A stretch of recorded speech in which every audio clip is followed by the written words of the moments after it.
كلنا بيسمع عن أسماء أشخاص أثرت في التاريخ وكان ليها علامات كبيرة في حياتنا. الأشهر هنتعرف على الأشهر في مجالات مختلفة عبر التاريخ كله. ما تنسوش تتابعونا على قناتنا في اليوتيوب وصفحتنا على الفيسبوك وإنستجرام وكمان التيك توك. أهلا بكم. ملكة إيزابيلا الأولى ولدت 1451 ميلاديا وتوفيت 1504 ميلاديا. يعرفها الناس باسم إيزابيلا الأولى ملكة كاستيلا، وهي الملكة التي ساعدت كريستوفر كولومبوس ماديا ليكتشف الأمريكتين. كانت شخصية قوية اتخذت قرارات حاسمة وعميقة الأثر في أسبانيا وفي أمريكا اللاتينية لعدة قرون. كانت قراراتها تتخذها بالتشاور مع زوجها فرديناند.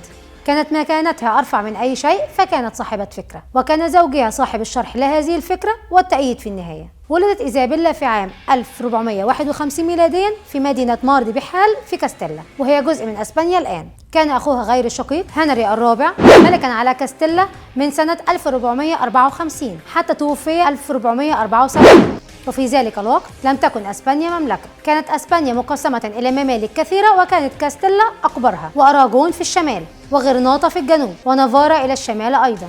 وفي 1640 كانت الملكة إيزابيلا هي الوريث المرتقب لمملكة كاستيلا، وعندما توفي أخوها طالبت بعرش كاستيلا وقامت حرب أهلية كبيرة، وانتصرت قوات إيزابيلا، وتوفي الملك خوان الثاني ملك أرجوان، فأصبح فرديناند ملكا لأرجوان، وبذلك أصبحت إيزابيلا وزوجها فرديناند يحكمان معظم أراضي أسبانيا. وبقيت المملكتان منفصلتان تماما إداريا ودستوريا، وإن كانت إيزابيلا وفرديناند يتخذان القرارات معا، وظل الاثنان يحكمان 25 سنة. وفي هذه الفترة كانوا يحاولان توحيد أسبانيا، ومن أهم أحداثهما معا غزو غرناطة التي ما يزال يحكمها المسلمون. وبدأت الحرب في عام 1481 ميلاديا وانتهت في يناير 1492، وفازت قوات إيزابيلا وفرديناند، وأصبحت لهما معظم الأراضي التي تسمى اليوم أسبانيا.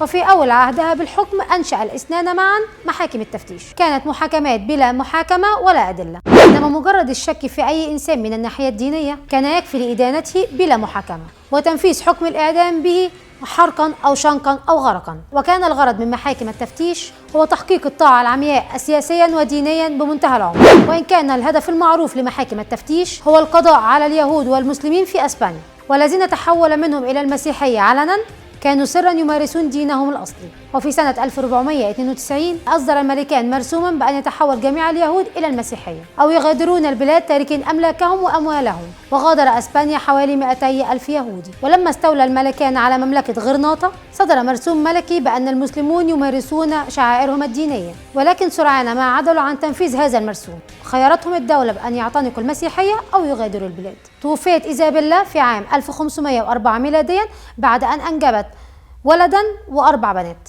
استنونا مع الأشهر.